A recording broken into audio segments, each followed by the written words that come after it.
મિત્રો આપણે આગળના તાસની અંદર જોઈ ગયા હતા જેમ કે ગતિનું વર્ણન એમાં સૂર્યપથ પર ગતિ એનું ઉદાહરણ આપણે જોયું હતું પછી અનિયમિત અને નિયમિત ગતિ જે છે એનું ઉદાહરણ પણ આપણે જોયું હતું કે કોણ કઈ રીતના સૂર્ય ગતિ કરે છે અને કોણ કેવી રીતના શું કે અનિયમિત ગતિ અને નિયમિત ગતિ કરે છે એની વ્યાખ્યા જોઈતી એના એક એક ઉદાહરણ આપણે જોયેલા હતા હવે છે ગતિનું દરનું માપન કે ગતિના દરનું માપન એટલે છે ઝડપ કે કઈ રીતના એની ઝડપ માપવામાં આવે છે તો ક્વેશ્ચન તરીકે લખો ક્વેશ્ચન તરીકે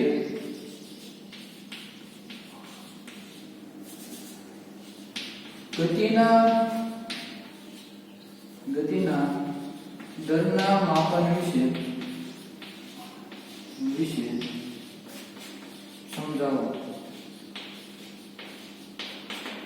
બીજું છે ઝડપ એટલે શું અને તેનું સૂત્ર અને તેનો એકમ લખો પછી ત્રીજું છે સરેરાશ ઝડપ એટલે શું તેનો એકમ અને તેનું સૂત્ર લખો તો આપણે આની અંદર આ બધી માહિતીનો અભ્યાસ કરવાનો છે હવે તમારી ટેક્સ્ટ બુકમાં તમે જોતા જજો બધા કે એક તમને મોટું જબરું એક ક્રિકેટનું મેદાન આપેલું છે એમાં અલગ અલગ બોલર જે છે એની બોલ નાખવાનો જે સ્પીડ છે એ બતાવેલી છે અને એની સ્પીડ કેવી છે બધી અલગ અલગ છે પછી બીજું છે કે એક વાહન એક રસ્તા ઉપર જઈ રહ્યું છે તો આ વાહન જે છે એની સ્પીડ કઈ રીતની છે આવી બે સ્થિતિ આપણને દર્શાવેલી છે જે છે કેમાં છે આકૃતિમાં બતાવેલી છે અને જે આ જે બોલ ફેંકવાની સ્પીડ છે એ કિલોમીટર પ્રતિ કલાક ની ઝડપમાં લેવામાં આવેલી છે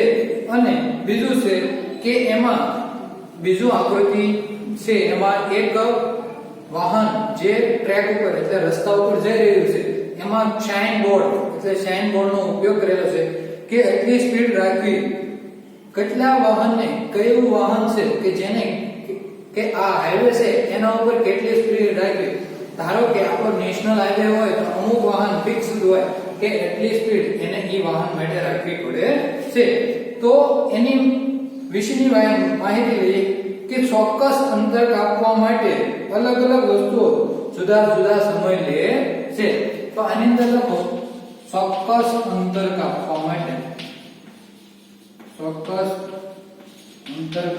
માટે જુદા જુદા વાહન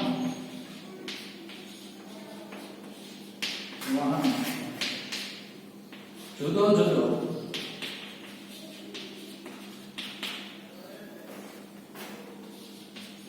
સમય લે છે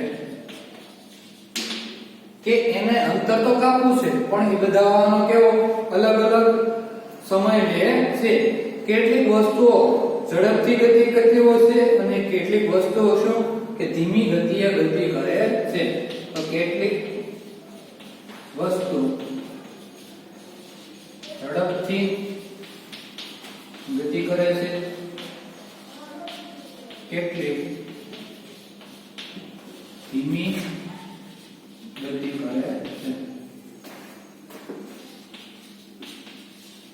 કેટલીક વસ્તુ કેવી ઝડપથી ગતિ કરે જ્યારે કેટલીક વસ્તુ કેવી છે ધીમી ગતિથી ગતિ કરતી હોય છે હવે એનો ગતિનો દર કે વસ્તુઓ ગતિ કરે છે તો એનો ગતિનો દર પણ કેવો જુદો જુદો હોય છે અને જુદી જુદી વસ્તુઓ માટે સમાન ગતિ પણ ગતિ કરી શકે છે બધા માટે ગતિનો દર કેવો છે જુદો જુદો છે વસ્તુઓ પણ કેવી જુદી જુદી હોય તો એનો ગતિનો દર કેવો થાય કે જુદો જુદો હોઈ શકે છે તેમજ જુદી જુદી વસ્તુઓને સમાન દરથી પણ ગતિ કરાવી શકાય છે કે જુદી જુદી વસ્તુ છે એને સમાન દરથી પણ ગતિ કરાવી શકાતી હોય છે હવે આગળ જોઈએ તો વસ્તુઓને ગતિની શોધવા માટેની એક રીત છે આ રીતનો આપણે અભ્યાસ કરીએ કે જેમાં એક સમયગાળામાં વસ્તુએ કાપેલું અંતર શોધવામાં આવે છે તો લખો એક સમયગાળામાં વસ્તુએ કાપેલું અંતર શોધવામાં આવે છે કે ઈ વસ્તુએ ઈ સમયગાળામાં કેટલું અંતર કાપ્યું એનો દર શોધવામાં આવે છે. તો આ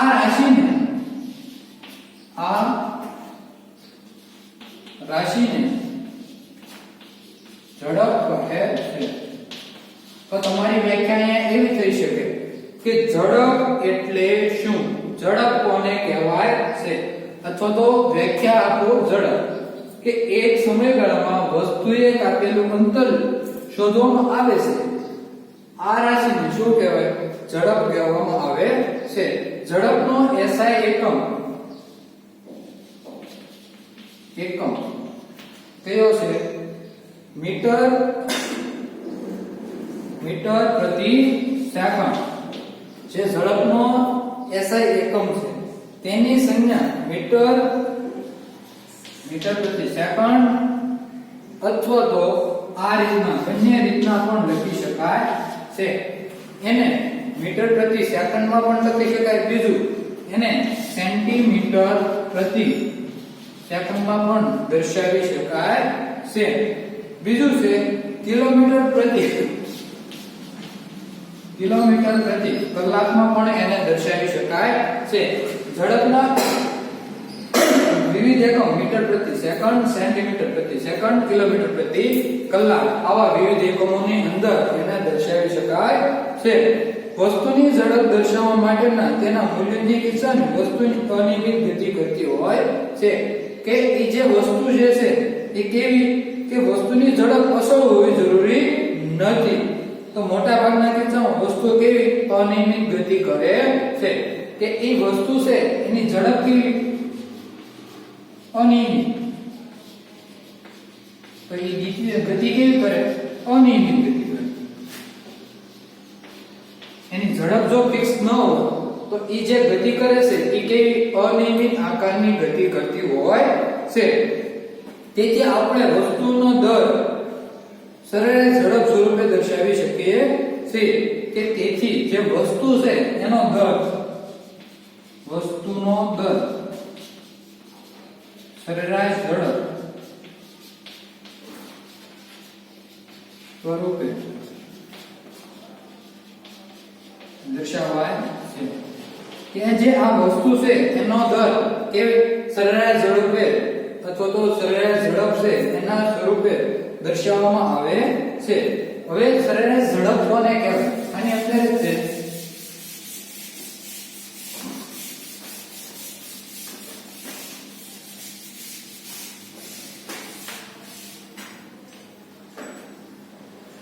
જોઈએ વસ્તુએ કાપેલું કુલ અંતર અને તે માટે લાગતો કુલ સમય.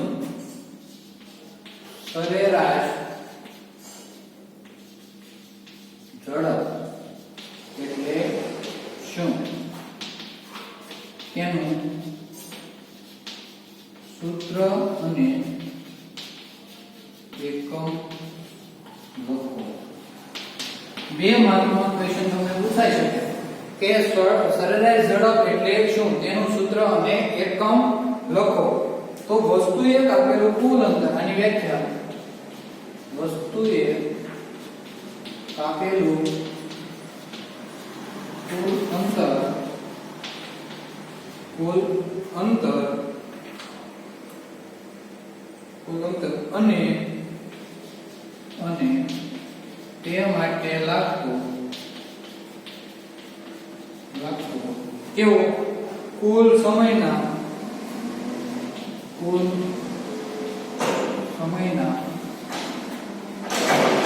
ગુણોત્તરને સરેરાશ ઝડપ કહે છે. તો એને કેવી સરેરાશ ઝડપ કહેવામાં આવે છે. તો એનું સૂત્ર જોઈએ, સરેરાશ ઝડપ બરાબર કુલ અંતર અને તે માટે લાગતો કુલ સમય, જેને શું કહેવાય છે સરેરાશ ઝડપ કહેવામાં આવે છે. સરેરાશ ઝડપ માટેનું સૂત્ર છે કુલ અંતરના છેદમાં તે માટે લાગતો કુલ સમય જેને અંતરને s વડે, સમયને t વડે અને ઝડપને v વડે દર્શાવવામાં આવે છે. તો આનું સૂત્ર એવું છે v બરાબર s ના છેદમાં t. v બરાબર s ના છેદમાં t. આના માટે એક ઉદાહરણ જોઈએ કે કોઈ પણ એક કાર કેટલા 100 કિલોમીટર પ્રતિ કલાક 100 કિલોમીટર પ્રતિ કલાકની ઝડપે અંતર 2 કલાકમાં કાપે છે. કે 100 કિલોમીટર પ્રતિ કલાકની ઝડપે 2 કલાકની અંદર તે અંતર કાપે છે. તેની સરેરાશ ઝડપ એટલે v કેટલી છે? 50 કિલોમીટર પ્રતિ કલાક. કે તેની સરેરાશ ઝડપ v બરાબર 50 કિલોમીટર પ્રતિ કલાક છે. તો કાર ગતિ કરે છે તો તેના માટે 50 કિલોમીટર પ્રતિ કલાકની ગતિએ કરશે કે નહીં? તો કેટલાક સમયગાળામાં આ કરતા પણ વધુ ઝડપથી શું કરે છે કે ઓછી ઝડપે પણ ગતિ કરે, અમુક સમયગાળામાં શું કરે કે વધુ ઝડપે પણ ગતિ કરતી હોય છે. આના માટેનું એક બીજું ઉદાહરણ તમને પાઠ્યપુસ્તકમાં આપેલું છે. લો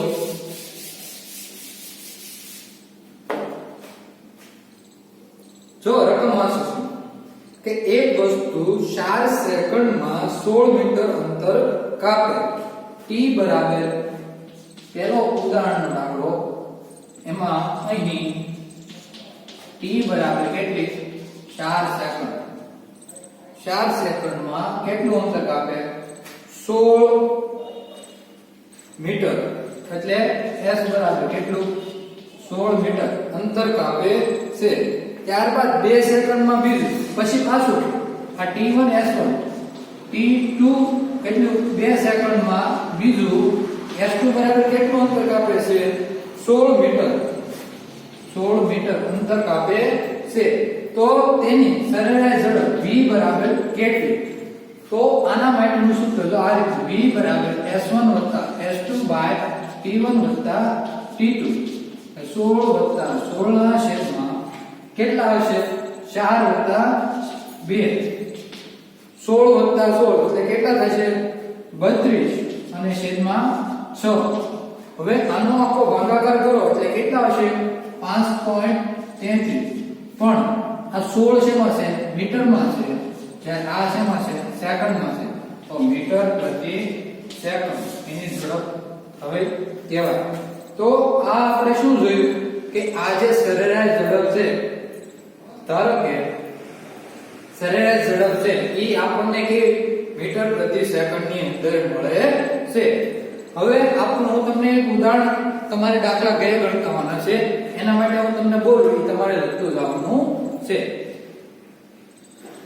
લખો એક મોટરસાયકલની ઝડપ 10 કિલોમીટર પ્રતિ કલાક છે. 10 કિલોમીટર પ્રતિ કલાક છે અને તેને લાગતો સમય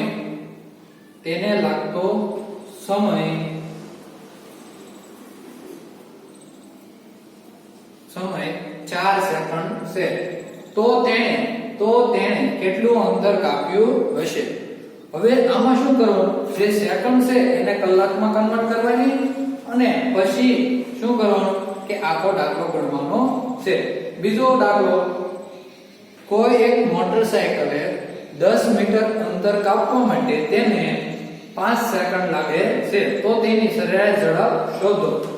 ત્રીજો દાખલો, કોઈ એક મોટરસાયકલને ટીમાણાથી રોયલનું અંતર ધારો કે 5 કિલોમીટર છે, તો તેને લાગતો સમય 1 કલાક છે. તો તેની સરેરાશ ઝડપ શોધો. તો આ વાત છે આખી સરેરાશ ઝડપની, કે સરેરાશ ઝડપ કઈ રીતના મેળવવામાં આવે છે. એના પછીનું જોઈએ દિશા સાથે ઝડપ. દિશા સાથે ઝડપ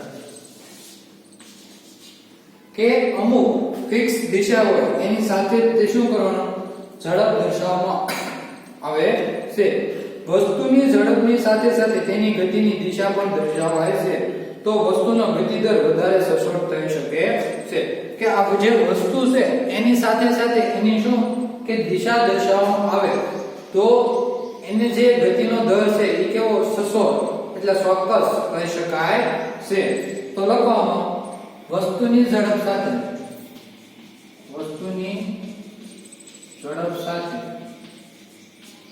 તેની દિશા દર્શાવાય છે તેની દિશા દર્શાવાય છે જેના કારણે તે વસ્તુની સચોટ ગતિ દર ગણી શકાય તો ગતિ દર માપી શકાય પછી જોઈએ આ બંને બાબતોને રજૂ કરતી ભૌતિક રાશિને શું કહેવાય વેગ કહેવાય તો આ જે દર માપવામાં આવે એ ભૌતિક રાશિને શું કહેવામાં આવશે વેગ કહેવામાં આવે છે વેગ કોને કહેવાય નિશ્ચિત દિશામાં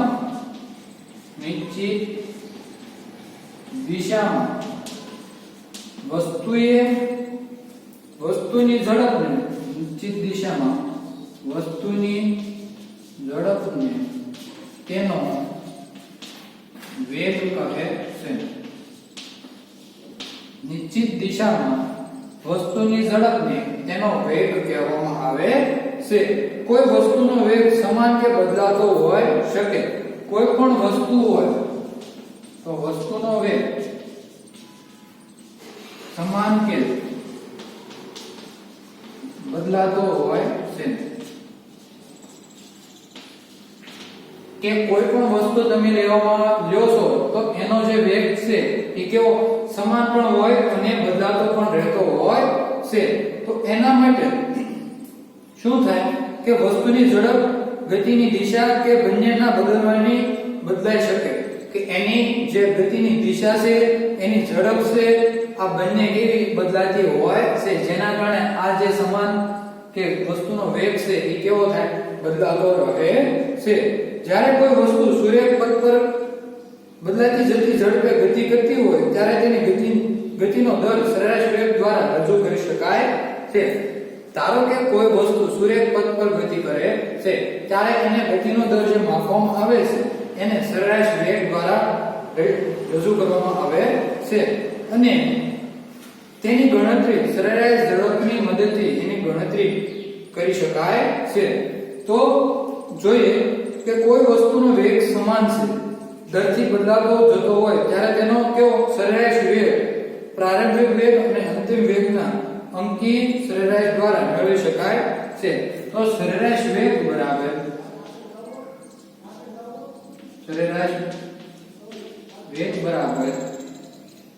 પ્રારંભિક વેગ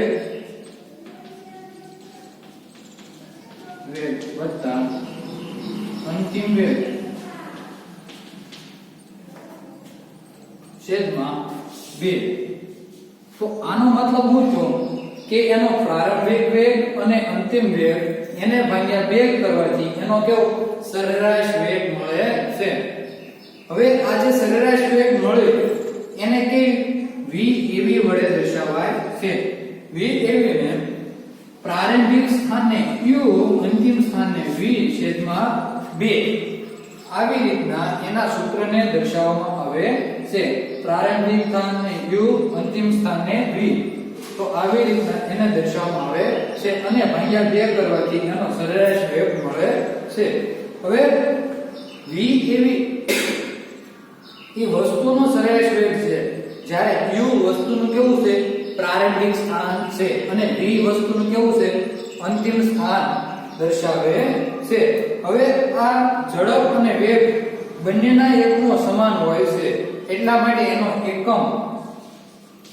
એકમ શું થશે મીટર પ્રતિ સેકન્ડ આ એનું સૂત્ર છે બંને જ્યારે એનો એકમ કયો છે મીટર પ્રતિ સેકન્ડ સરેરાશ ઝડપ અથવા તો સરેરાશ વેગ વેગ કોને કહેવાય કે નિશ્ચિત દિશામાં વસ્તુની ઝડપને તેનો વેગ કહેવામાં આવે છે. હવે સરેરાશ વેગ નક્કી કરવો હોય તો કઈ રીતના પ્રારંભિક વેગ અને અંતિમ વેગ ભાગ્યા 2. તો એના આધારે આપણે શું કે તેનો સરેરાશ જે છે એનો વેગ નક્કી કરી શકીએ છીએ. હવે તમે તમારી ટેક્સ્ટબુકમાં એક પ્રવૃત્તિ આપી છે કે ઘરથી બસ સ્ટેન્ડ કે શાળા સુધી ચાલીને જતા લાગતો સમય આપણે નોંધવાનો છે.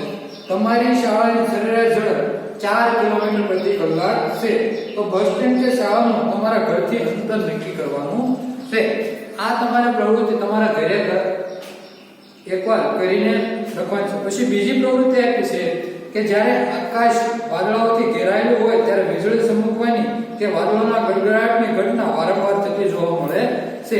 આ ઘટનામાં વીજળીના ચમકારા પહેલા દેખાય છે, તેના થોડા સમય પછી વાદળોના ગડગડાટની ધ્વનિ આપણા સુધી પહોંચે છે. જો આ પ્રવૃત્તિમાં શું કહેવા માંગે છે કે આપણે વીજળી જ્યારે ચોમાસાની સિઝન હોય તો શું થાય કે વાદળામાં વીજળી થતી હોય છે. તો પહેલા આપણને એનો અવાજ સંભળાય છે, પછી ત્યારબાદ એની શું કે જે ધ્વનિ છે એ આપણને પહેલા તો એનો પ્રકાશનો વેગ સંભળાય છે અથવા તો પ્રકાશનો વેગ આપણને દેખાશે, ત્યારબાદ એની ધ્વનિ આપણને સાંભળવા મળશે. શું તમે સમજાવી શકો છો આવું કેમ થાય છે, આવું શું કામ થાય એ આપણે સમજાવવાનું છે. પછી આ બંને ઘટના વચ્ચેનો સમયગાળો ડિજિટલ કાંટા ઘડિયાળ કે સ્ટોપવોચની મદદથી નોંધવાનો છે કે આજે શું થાય છે કે વાદળના ચમકવાની અથવા તો જે વાદળું છે એની અંદર વીજળી થવાના કારણે તો વીજળી થાય છે અને એના પછી અવાજ થાય છે, એના વચ્ચેનો સમયગાળો કેટલો હોય છે તે શું કરવાનું છે નોંધવાનું છે. તો વીજળીના ચમકારાની સૌથી નજીકના બિંદુનું અંતર ગણો. હવે હવામાં ધ્વનિની ઝડપ કેટલી છે? ધ્વનિની ઝડપ 347 મીટર પ્રતિ સેકન્ડ જે હવામાં ધ્વનિની ઝડપ છે. તો શું થાય કે જે ધ્વનિ છે એ આપણને પછી દેખાય છે જ્યારે હવામાં પ્રકાશની ઝડપ કેટલી છે 3 × 10⁻⁸ મીટર પ્રતિ સેકન્ડ છે. તો આના કારણે પહેલા તો આપણે વીજળી જે દેખાય છે અને ત્યારબાદ એના શું દેખાય છે કે એનો અવાજ આપણને સંભળાય છે. તો આજે આપણે બે પ્રશ્નો જોયા. એમાં પહેલું છે સરેરાશ ઝડપ એટલે શું એનું સૂત્ર અને એકમ જણાવો. પછી બીજું છે સરેરાશ ઝડપ એટલે શું એનું સૂત્ર અને એકમ જણાવો. પછી ત્રીજો પ્રશ્ન છે વેગ એટલે શું, વેગનું સૂત્ર અને એકમ જણાવો. સરેરાશ વેગ એટલે શું, સરેરાશ વેગનું સૂત્ર અને એકમ જણાવો. પછી ત્યારબાદ ઉદાહરણ 8.1 આ બધું તમારે એકવાર નોટબુકની અંદર જે પાટી નોટ આપેલી છે એની અંદર લખી નાખવાનું છે. અને વધારાના દાખલા તમારે બધાએ ગણતાવાના છે. આજે બનાવી ધારો કે સરેરાશ વેગ છે અથવા તો ઝડપના અને વેગના સૂત્રોના આધારે તમે એના દાખલાની ગણતરી સરળતાથી કરી શકશો. બસ અસ્તુ જય હિન્દ.